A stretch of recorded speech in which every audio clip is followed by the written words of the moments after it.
Are you not getting a proper vacuum on your Harvest Right freeze dryer?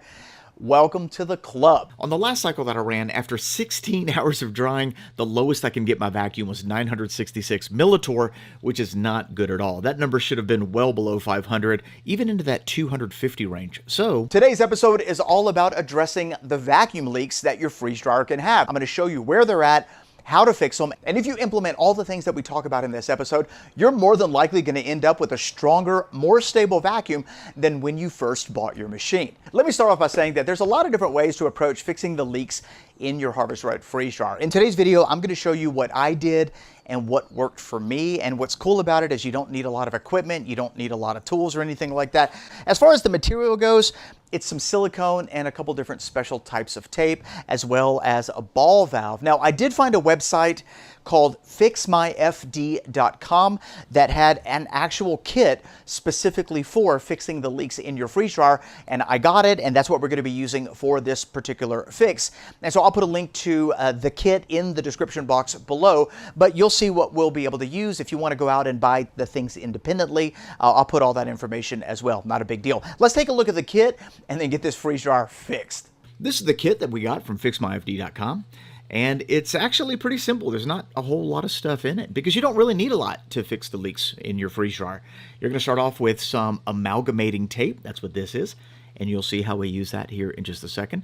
A little tube of silicone and some Teflon tape, as well as a stainless ball valve, and that's it. So we're going to get back to this kit here in a second. Let's look at the first thing you're going to want to check when addressing the leaks on your Harvest Right, and that's your pump. What's the condition of your oil? Is it new? Is it cloudy? Because the condition of your oil will affect how your pump operates. Also, what is the condition of your demister? Is it super dirty? There are certain circumstances in which a demister that is really dirty will keep the vacuum from operating at its most efficient. So we're going to remove the filter, and I'm going to show you what that looks like very quickly. We do have an entire video on how to clean the demister, so be sure to stick around to the very end where I'll make a video suggestion. But as you can see here, I'm just removing the top, and there is the filter itself. If you take a quarter and stick it into that slot, you should be able to turn it. But if it's the first time you're taking apart your demister, you might want to take a pair of pliers to aid in the process. And once you have it basically loosened, you should be able to remove it fairly easy with just your hand. Now that the filter is out, this is what it looks like. And although it seems super dirty, mine's actually stained because of a candy batch that went south on me quite some time ago, and I had to completely take it apart and clean it. But if yours is full of fresh gunk, it looks like there's debris in there or maybe even clogged up, you're definitely going to want to clean it with soapy water. Make sure it's super dry before you reinstall it, and that may be the source of your vacuum issue. All right, so check the oil, check the demister, make sure it's clean, make sure you have nice fresh oil, and let's move on to the next area that can give you a vacuum leak. The next area is the door seal itself. Do you get a nice tight seal when the door is closed? First thing you should make sure is that there is no debris or any kind of dirt or food particles on that seal. If you have to remove it, clean it with soapy water and then reattach it, then that's exactly what I would do. And then when you go to close your door, pay attention to the seal that the door makes. So we're going to turn the knob twice, basically, as if we're going to do a freeze drying batch. And you should notice a very thin line where that rubber seal meets the door. See where my finger is? You should be able to see it a little bit. Let me come in a little bit closer. Here we go, a little closer. This is the top section. There's that thin little line. Here it is by the handle. No problem there. Goes all the way down to this spot. See it right there? If I go to the bottom of the seal, I'm not really seeing that thin line too much right here. A little bit right about here, but I'm not seeing it too much on the right side. I am seeing it a little bit on the left side, just like before. And then if we move over to the top left quadrant, that line resumes. So not a problem there. So what it looks like is that the bottom section isn't really making good contact. And of course you can pull that rubber seal out a little bit every time you freeze dry so that it makes better contact with the door, but there's actually a way to fix that, and it's super easy. Let me show you right quick. If you look at the top left side of the door where it's hinged, you'll notice a little screw that kind of screws it into the body of the freeze dryer. If you rotate that clockwise, it's going to push the door in at the top, which is going to give you a better seal around the top of the door. If you look at the bottom of the door, you're going to find another screw just like that. And if you rotate that clockwise, it'll push the bottom of the door in, which will force it to make better contact with that seal. For us, the only area that didn't look like it made great contact was at the bottom center. And so what we're going to do is adjust that little screw enough times until we start to see it make better contact. The first thing we need to do is close the door and tighten it all the way, basically 2 turns all the way to the right.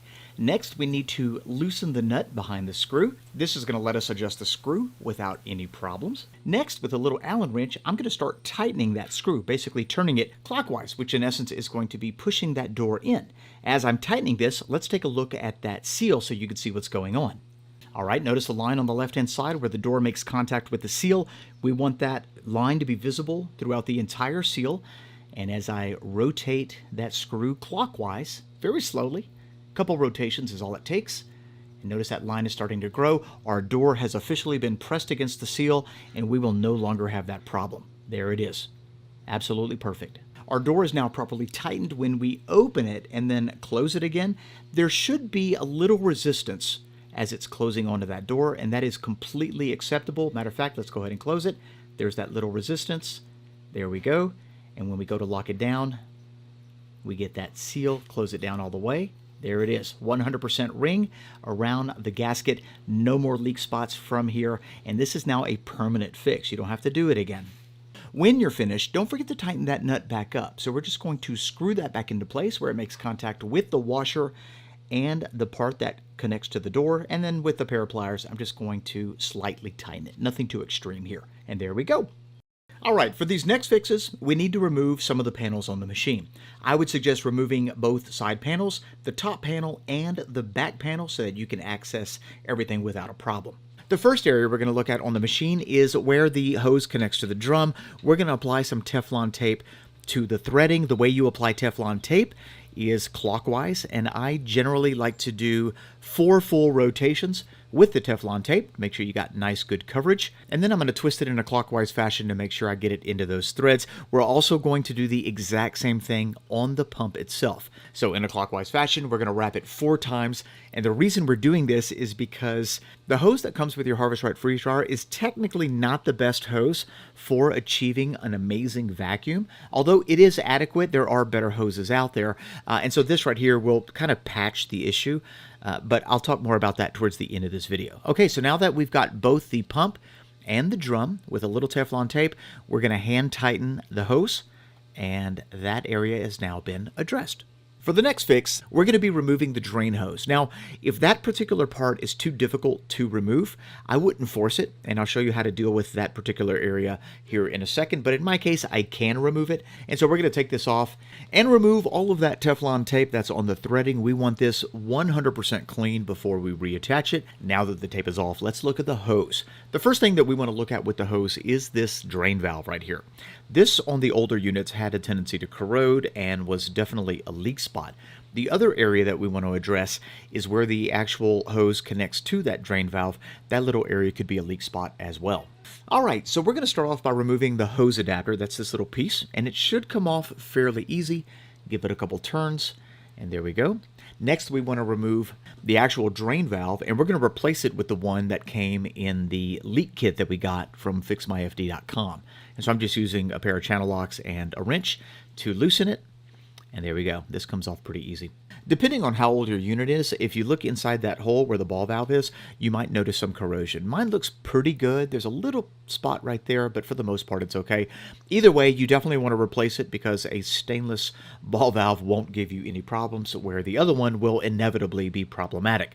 Once again, we're going to remove any Teflon tape that's on the threading, and then we're going to reapply Teflon tape. And like we talked about earlier, when it comes to applying Teflon tape, you're going to apply it in the direction of the threading, which is generally clockwise. And I like to make 4 complete circles around the threading. Now, some people do 3, some people do 5. I like 4, not a big deal. And once you're done, you want to make sure it's on there nice and tight. Just kind of work it into the threads, and now attach the new ball valve. And the way that you want to attach the ball valve is where the direction of the handle faces away from the hose.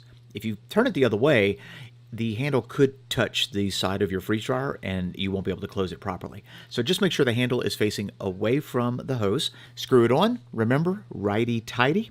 And then I'll grab a wrench and my channel locks and just tighten it until I can't tighten it anymore. You want this as tight as possible. This will help minimize any potential leaks in the future.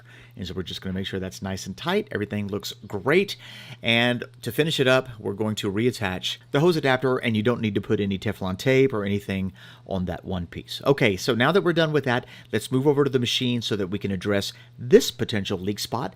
And for this spot, we're going to do basically the exact same thing. We're going to start off with some Teflon tape, and we're going to wrap that threading just like before, 4 times clockwise. If you want to do 5 times, that's okay. The more the merrier, right? There we go. So we've got that wrapped up there nice and tight. With my fingers, I do want to press that into the threads, just like so. And now we can reattach the hose. And like I said earlier, if you're having a hard time removing the hose, don't worry about it. I'll show you how to fix that leak spot without having to remove the hose. The hose is now on, but we are not quite done with this piece yet. We'll get back to that in a second. Let's look at the next spot. Here we're going to be looking at the wiring harness and the sensor. We got to fix a couple spots on this area.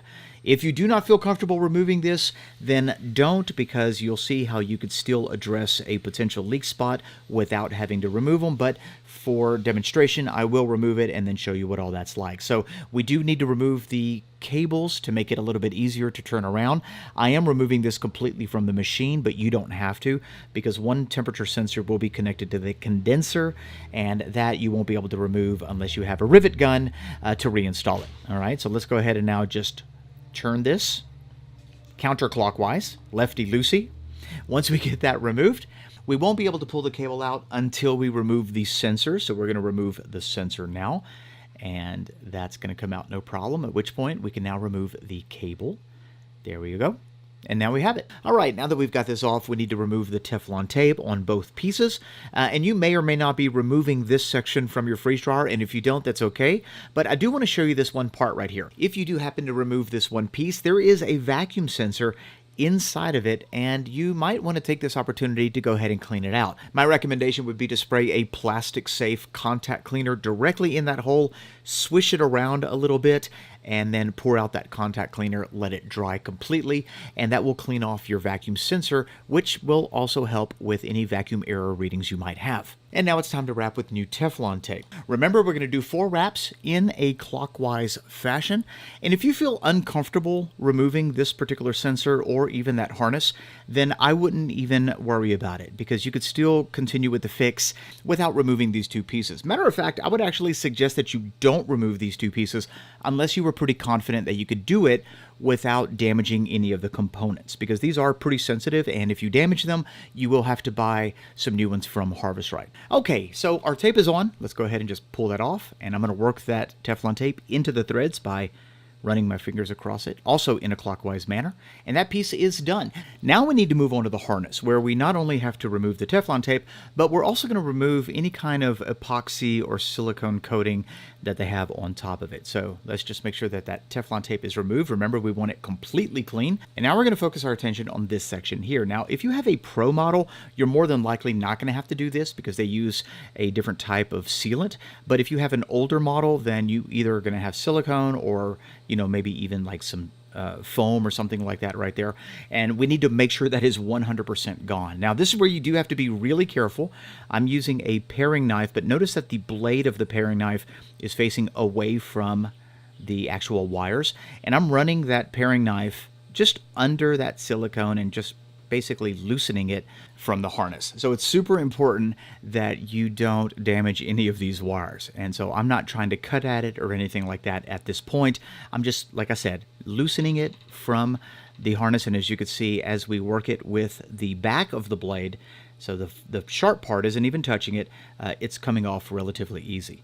Now, the reason this is such a problematic area is because the type of insulation that they used to use, whether it was silicone or foam or some kind of an epoxy, would crack over time because of the change in temperature, the heat, and the cold, and it would allow, you know, little pinhole leaks to form right there at the top. And so what I'm going to do is remove everything that was there before, and you don't have to have this off of your machine to do what I'm doing. This could be on your machine. You just want to make sure that you're being very careful. But we're going to remove everything that was there before, and then we're going to reapply brand new silicone, and I'll show you how to do that here in a second. So at this point, I'm just getting everything out that's in the middle of that wiring harness, and I'm just being very careful using a very small screwdriver to push it out. And it looks like most of what's inside has been removed. What's left, I'm just going to scrape very, very carefully. Like I said, I don't want to damage any of the connections, and it looks like we are good to go. So at this place, we've got a relatively clean surface, and we can proceed with wrapping that harness with more Teflon tape before we reapply the silicone on top. And we're going to treat this just like the other ones, 4 complete rotations clockwise, and then once we're done, we're going to work the Teflon tape into the threads by rubbing our fingers across it, also in a clockwise fashion, just like so. All right, back to the machine. We're almost done. Let's put everything back together. We're going to insert the cable into the drum and then go ahead and screw on that wiring harness. And if you have someone to help you, either with the removal or the reinstallation of this particular piece, it's handy if they hold the wire inside and twist it in the same direction that you're either unscrewing or screwing, because it puts a lot less resistance on the cable, makes it a whole lot easier to either take off or put on. Also, all the wires that are connected on the outside of that, if you also rotate those in the same direction that you're screwing or unscrewing, it makes the whole process a whole lot easier. So we are officially done. We've tightened this as much as we can onto the drum, and that looks just about perfect. Time to reattach all the cables. And like I said earlier, if you don't feel comfortable removing the sensor and the wiring harness, then you shouldn't do it because you don't want to create more problems for yourself. Let's now add our sensor, and we're just going to screw that in. And then once again, tighten this as tight as we can. So both of those pieces are tightened as much as they can. That sensor, though, will have the computer chip attached to it, and so you do have to make sure that there's like a little notch on that sensor. Just make sure that the notch is facing you by the time you're done, so that way the computer chip fits horizontal the way that it was from factory. So if you look at that little black piece in the middle, the notch is currently facing at the between 9 and 10 position. We want that at the 3 to 4 position. Okay, so let's continue to tighten it up until that notch is on the opposite side. All right, so let's make a quick turn. Notice that notch is now at the 12 o'clock position. One more half turn. It's getting nice and tight. There we go. And there we are, right there between 3 and 4 o'clock. Perfect. This chip should slide on effortlessly. You should not have to force it. And I just give it a little push on the left side where the mount is, and there you go. Now that everything's installed back on the machine, the last step is to apply silicone to all of those different areas. So we're going to fill the inside of that wiring harness with silicone, making sure that it is completely full, not only the outside but the inside. We want everything covered. And then right there where the harness screws into the drum, we're going to put a bead of silicone as well. I want to make sure that that is completely covered. I am going to smooth it out with my finger.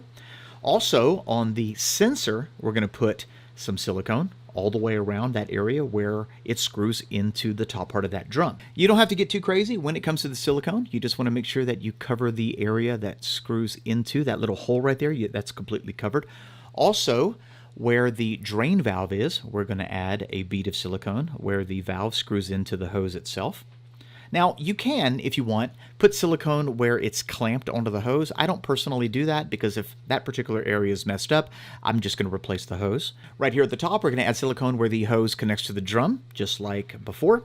And then once again, if you want to apply silicone where the hose is clamped into that bit, you can do that as well. Now that we've done that, let's hit the Harvest Right logo on the main screen of the menu, and you're in the functional testing page. We want to hit the vacuum option because we want to see if we can pass the vacuum test. And the vacuum test is to try to get the millitors, the mTors, below 500 within 30 minutes. So that's kind of the gauge of whether or not we have a successful vacuum. Notice that our door has properly sealed to the drum, so we've got a great seal on that door, no problem there. And you want to run the vacuum test immediately after applying silicone because you want that silicone relatively wet and pliable, so as the vacuum is running on your machine, it's getting sucked into any potential leak holes, and as it cures and dries, it seals those areas up. Now we are at 11 minutes into the test. Notice we are at 497 millitor, so that is considered a pass. We are below 500 in under 30 minutes, and we're going to let it continue to run because I want that silicone to properly cure while the machine is under vacuum. I'll normally keep it under vacuum for 4 hours, but if you want to let it go overnight, that's not a problem either. We're now roughly 4 hours and 20 minutes into the test, and notice that we are down to 237 mTOR's a much better vacuum than what we originally started with. Remember, we were at about 900 something, give or take, and I am pleased with that. Let's go ahead and turn the unit off. And the last part of the fix is to, in essence, secure all of the areas where we applied silicone. So I'm going to use some of that amalgamating tape, stretch it, and wrap it onto itself, covering the area between the hose and the drain valve. As you stretch this kind of tape, it kind of sticks to itself and it forms eventually this one solid piece. Now, if you happen to have added silicone where the hose and that brass piece are clamped on together, then you would have started a little bit below that and then wrapped your tape all the way to the top, basically forming one solid area. And this is what it's going to look like when it's finished. Rub it with your fingers a couple times to press it into place, and now you're done. Let's go ahead and do the top section. And we're going to do it exactly like before. I do want to overlap those pieces just slightly. And it is relatively stretchy. If you stretch it too much, it'll break, but you'll get the feel for it. It's actually kind of cool with this particular tape. But now that I've got that in place, notice how that looks. And once again, yours may go all the way down if you would have added silicone at the bottom of that piece. We now need to secure the wiring harness as well as the sensor. And what I'm going to do here is start at the bottom. And this part's a little tricky. I'm just going to kind of weave it between that sensor and that mounting bracket right there, just so that we can create a little area that is secure. And once you get that completely secure, we are going to wrap that all the way to the top, kind of like a mummy, and we are going to include the wires themselves. So I'm just going to continue going up the wires. Notice the piece that I'm using is a little bit longer.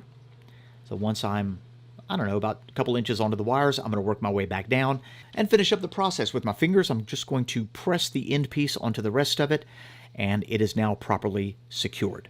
Any insulation that was removed from this piece at the beginning, you definitely want to make sure that you reattach it. All the fixes have been applied to our machine, and I know that last one, where we remove the sensor and the wiring harness, can seem a little overwhelming. So just one more time, if you're not 100% confident that you could do that successfully, what I would suggest is just omitting that fix for the time being. Do everything else that we suggested with the silicone, run the unit under vacuum for 4 to 6 hours as the silicone cures, wrap it in the tape, and see if any of those fixes take care of the vacuum issue that you might have had. If it does, close your unit up, you are finished, happy freeze drying. But if you still have vacuum issues after all of those fixes, it's either coming from the sensor or the wiring harness. And at that point, you're gonna have to figure out how to take care of that particular fix.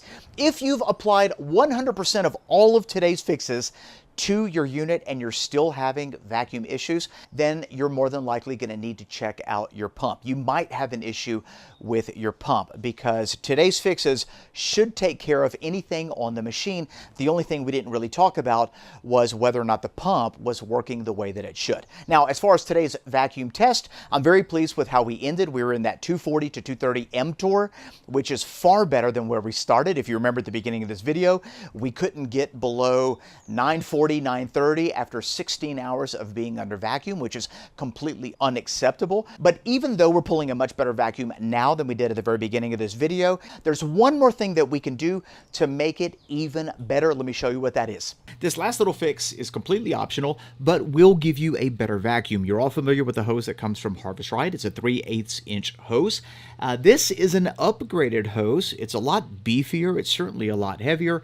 It's actually a 1/2 inch hose. And that little extra space inside the hose is actually going to help pull a vacuum a lot stronger. And so you're going to get to your target a lot faster than you normally would. The other thing you need to know about both of these hoses is how they connect to the machine. Here's the Harvest-Right hose, and here's the upgraded hose. The Harvest-Right hose is not flared. It actually has a little bit of a gasket right in the middle. And it's the reason why you shouldn't over-tighten it. It's because you could damage that gasket. The upgraded hose, on the other hand, if you look really close, is flared to 37 degrees. That's called a JIC fitting. And the connection on the Harvest-Right drum and the Harvest-Right pump is specifically machined to fit perfectly into a JIC fitting, and that's what that is. So the upgraded hose is actually designed for your machine. It's going to give you a better seal, better connection, better vacuum. That perfect 37-degree angle that this upgraded hose has locks in with your pump and your drum, whereas the Harvest Right hose is more retrofitted, and so although it does give you an adequate vacuum, it's not necessarily designed for your unit. Let me actually show you what this new hose looks like on your machine. We'll run the exact same test so that you can see for yourself the difference. We're just going to connect it. Notice we're not putting any kind of tape. With this JIC hose, we are going to tighten that down as tight as we can, and we're going to do the exact same thing for the pump. Now, right off the bat, I can tell you this hose is a little bit longer. It's about 6 inches longer and definitely sturdier. I mean, it is a beefy, high quality hose. Let's turn on the functional testing and kick on the vacuum. Now, I don't know if you remember, but with the original hose, it took 11 minutes to get down under 500 millitorr. Notice we are at 4 minutes at 1000 millitorr right now, 1100. And we're now at 6 minutes and we're hitting that 500 mark right now. So right off the bat, we got to under 500 in almost half the time, 6.5 minutes. And we are continuing to drop. And so what I want to do is I just want to let this run for another hour and then we'll check the results. The other hose, when we did this exact same test, took a little over 4 hours to get to 237. Let's check it here at 17 minutes. We're already at 275 millitorr. So as you can see, much faster, much deeper vacuum so far. It took only 17 minutes to achieve 275 millitorr, where it took the other hose a little over 4 hours. Let's check it at 1 hour. Notice we are at 198 millitorr. The other hose never really got below 230, even after 4.5 hours.